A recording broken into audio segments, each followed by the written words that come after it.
ओम आत्मी भक्तजनों सब प्रेम जय श्री हरि। आज श्रीमद् भगवत गीता के 18वें अध्याय की चौथे श्लोक में भगवान अर्जुन से कहते हैं, निश्चयं शृणु मे तत्र त्यागे भरत सतमं त्यागो हि पुरुष व्याघ्र त्रिविधा प्रकृतिना।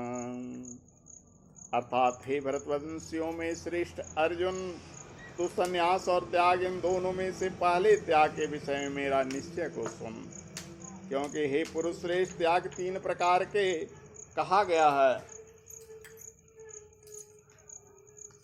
भगवान यहाँ अर्जुन से कहते हैं, अर्जुन इससे पूर्व के 2 श्लोकों में इन विषयों पर विभिन्न ज्ञानियों के मत से तुम्हें परिचित कराया था, और इस संदर्भ में मेरा क्या निश्चय है अथवा मेरा क्या अभिमत है वह मैं तुझे सुनाता हूँ। और इन दोनों में से मैं त्याग को पहले बताता हूँ। भगवान कहते हैं, तत्र त्यागे में निश्चयम शृणु,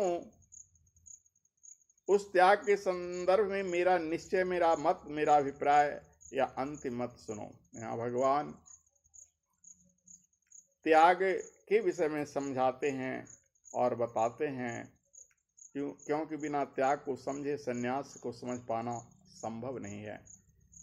भगवान ने पहली गीता में कहा भी है कि मात्र कर्म को छोड़ने में कोई निष्काम नहीं होता है और कर्म को त्यागा भी नहीं जा सकता है। अतः सत्य मत दोनों के मध्य में ही है। संत कबीर के जीवन की घटना आती है कि उनके पास एक व्यक्ति अपनी जिज्ञासा का शमन करने के लिए पहुंचा। उसने संत कबीर से प्रश्न किया, क्या इस संसार में ऐसा कोई स्थान है जहाँ पर वो यदि छिप जाए तो उस तक उसके कर्म का परिणाम न पहुँचे। संत कबीर बोले, इस संसार का निर्माण ही कर्म के आधार पर हुआ है। लोगों से छिपा जा सकता है लेकिन कर्मों के परिणाम से नहीं। इसलिए जो जैसा कर्म करेगा उसे वैसा फल भुगतना ही पड़ेगा। उस व्यक्ति ने पुनः प्रश्न किया कि यदि ऐसा है तो ऐसा कौन सा कर्म है जिसको न करें तो परिणाम न मिले। संत कबीर बोले, कर्मों से भागने से परिणाम न मिलता हो ऐसा नहीं है।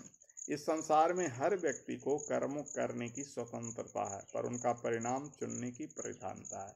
आप कर्म यानी कर सकते हैं, लेकिन परिणाम आप अपने मन से नहीं चाह सकते हैं। परिणाम देने वाला परमेश्वर है।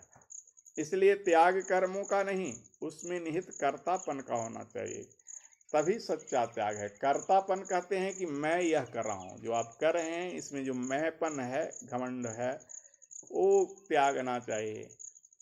यह श्री भगवान कहते हैं कि यह त्याग 3 प्रकार का होता है, और वो 3 प्रकार का क्या होता है इसे आगामी प्रवचन में, आगामी गीतावाणी में सुनेंगे। तब तक के लिए विदा लेते हैं। आज की प्रवचन यहीं समाप्त। बोलिए वृंदावन बिहारी लाल की, बोलिए श्री हरि श्री विष्णु भगवान की, परम पूज्य गुरुदेव की, परम वंदनीय माता की, वेद माता गायत्री की।